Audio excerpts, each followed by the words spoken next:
Happy, sincere Memorial Day to anybody in the American forces from Vietnam or before. But then also conflicting views on the Revolutionary War too, and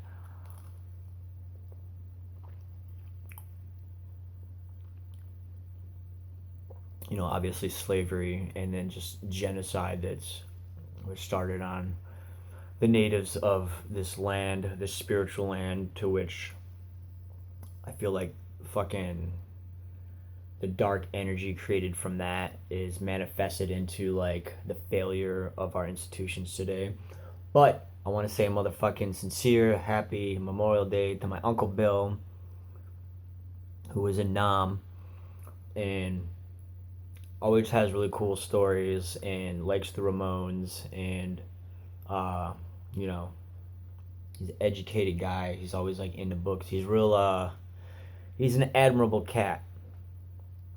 And my grandpa, who I never met, who grew up in Poland, Anthony or Antoni Zarzecki, he was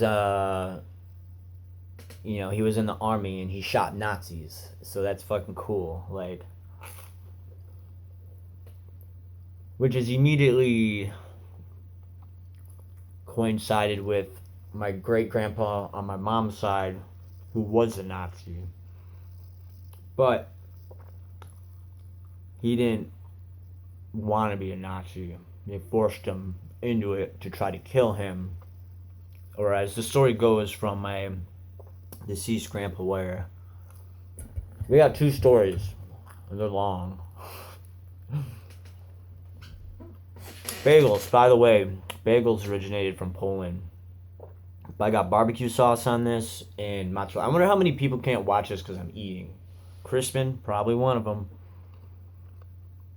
Anyway, which grandpa was I talking about first? We'll start with the Nazi one because that's why everybody clicked on this video, because I put the word Nazi in it.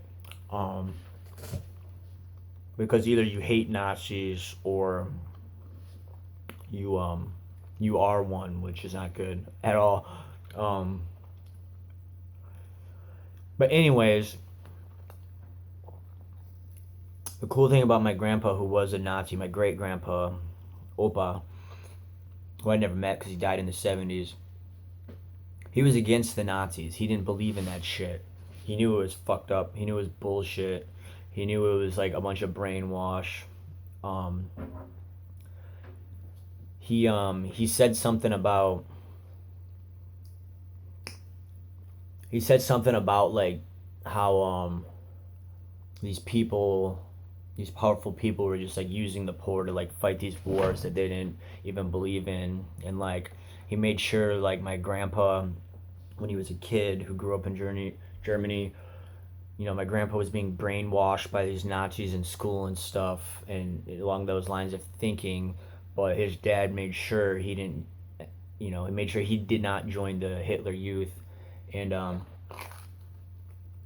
he spoke out against what was going on.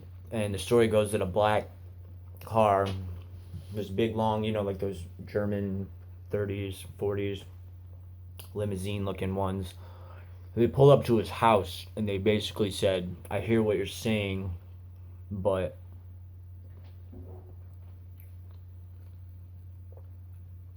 don't fucking go talk." Basically, they told him to shut up. They said, "You can't talk about this stuff. You can't talk against the Nazi party," or something like that.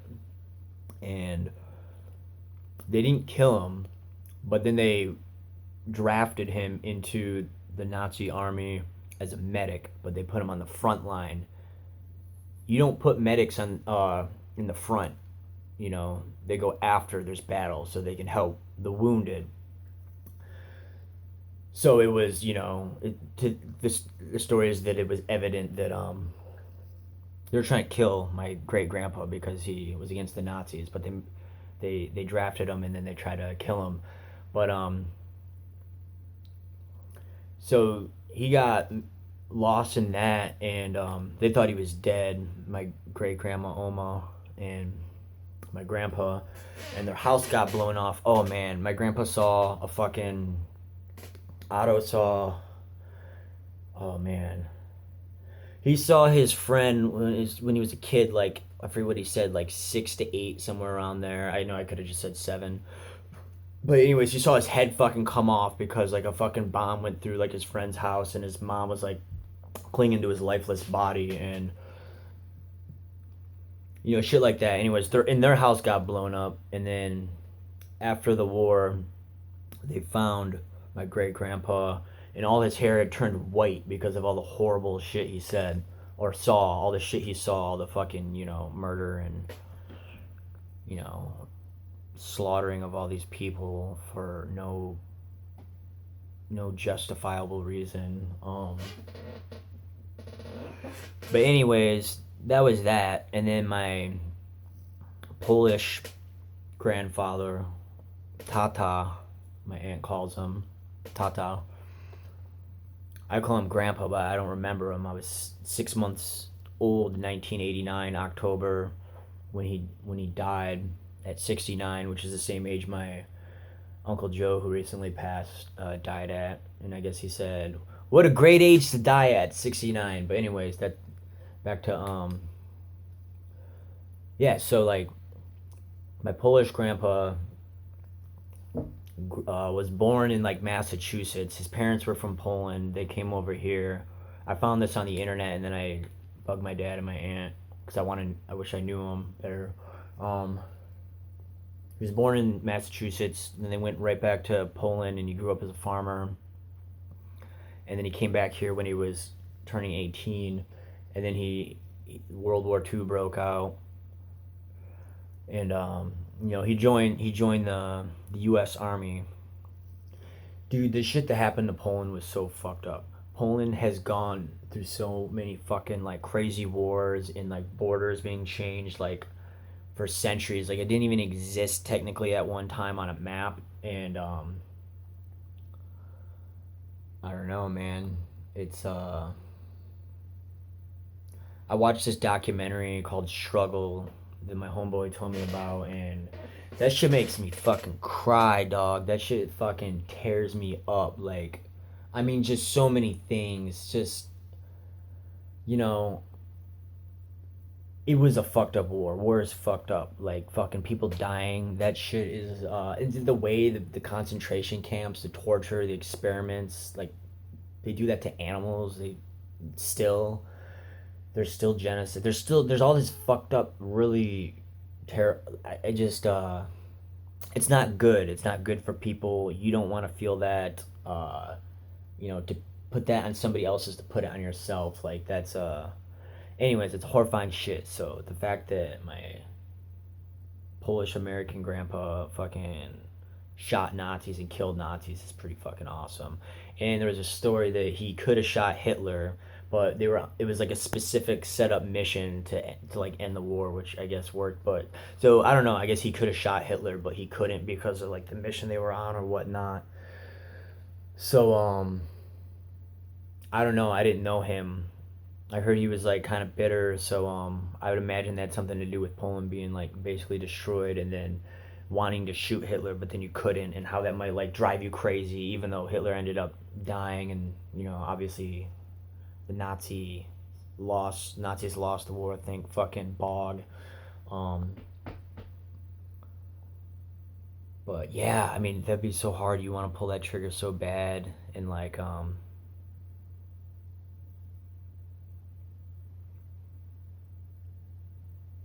so my family, before I was born, before my parents, before my family, was like shooting at each other. But it's funny, like I grew up closer to my grandpa who spoke German, and I never really wanted to learn German. I want to learn Polish, but I just speak like semi-Italian and eat bagels.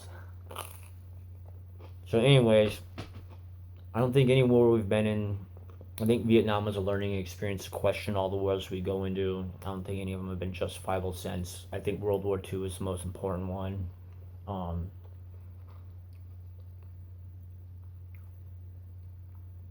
I guess I want to add in something about... Damn, this is going on 10 minutes. Fuck. Anyways.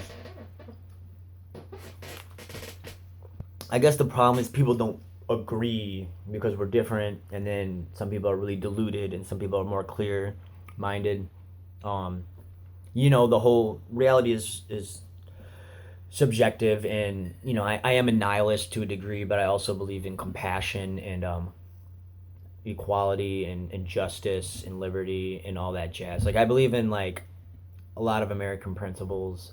I'm an American. I'm happy to be an American. Um,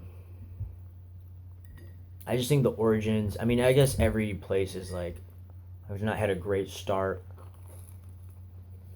but there's an energy that lingers from what white people have done to the natives in this land. That bad fucking mojo. That like, it's still happening today. It's just very subtle, and I don't know all the details, but there's just so much radical change I think needs to happen with our country, with our world. Most people agree with this. We're on like a tipping point. Um, we can feel unsure, but I think it's smart to mentally, emotionally manifest, think of things in a positive, healthy, like what kind of world do you want to live in, basically. And it's definitely not Nazis, but the fact that there's people who still want that, it's fucking insane. And then that's like an extreme angle, and you could go to any extreme angle and anything in between there. I think people should meditate or do something. I chant Nam Myoho Renge Kyo, the Lotus Sutra, Mystic Law. um, it's a Buddhist chant. It works for me. I recommend it. I don't know if I'm supposed to say that in propagate things that way, but or just meditation, that or something that chills you out, that centers you, that brings you to the source, to God. Then I think a lot of religion's corrupted, so it's just intuition. Trust your intuition to a degree. Um, Treat your neighbor as yourself. That's like accurate. Um, but we have technology. We've fucked up the planet so much. We just need to immediately cease fossil fuels, and I guess there's problems with everything. So I don't really know the fucking answers. I want to say like we need to all go green. I mean, obviously, but how do we do that? Like I still drive a fucking car. I don't eat animals, but I still drive a car. I mean, I care way more about the animals. Like seriously, like you think World War II is fucked up? Like some of that shit. I mean, the difference is yeah, they're animals, they're not people, but they still have emotions and blood and nerves, and they can feel physical fucking pain and emotional pain, and they're bred into like these horrendous, disgusting. That's a huge change that needs to shift. It ties into so much. Your mental like what's okay and what's not. It's like but you got to find these answers for yourself, and like I can only be so preachy or like try to explain to you on how I feel or vibe with it. And I'm convinced that I'm right about that, and then other people are convinced of other things. But let's all just like show each other respect and listen, take note. We all have our flaws and our strengths, and I like personally. I think it'd be dope to see like Star Trek with technology. Like, you still want to eat a steak, you don't have to kill a cow food replicator. It's possible. That shit's possible, and just not destroying the planet with like our fucking vehicles and all that. Not going to war, not killing people. How do we end war? Make sure everybody's fed, happy, and also working to their full potential, but also not dictating anyone. Freedom, obviously, freedom, um, but in a way that we're not going to kill ourselves. So it's much love, and I think it's important to be involved in things politically and just like in tune with yourself and in tune with like your friends and your homies and your family and strangers, and you even try to like relate to people you hate or detest or don't understand. Like, they exist. You exist. We're all one. We're all connected. Um, Another thing I wanted to say about the swastika, I'm not like supporting Nazi imagery or Nazis in any way, but the swastika was a thing before Nazis, and it means a lot of different things. It's just mostly known as the symbol of racist hate, insanity. But something makes me want to like it doesn't deserve that energy really, but it's important to remember why, how horrendous shit was, and how we shouldn't do anything remotely like that in any scale, like factory farming or hating somebody just because of the way they look or their background or their religious, even if it's like, I'm from like the Detroit area, so there's a lot of racist shit I see there where people are like, oh, white people are like this, oh, black people are like that. But it's like, no, it's just like this neighborhood, and it's a long story with segregation. Anyways, tangent time, 16 minutes, Tomcat, peacing out. Peace, love, and madness of art.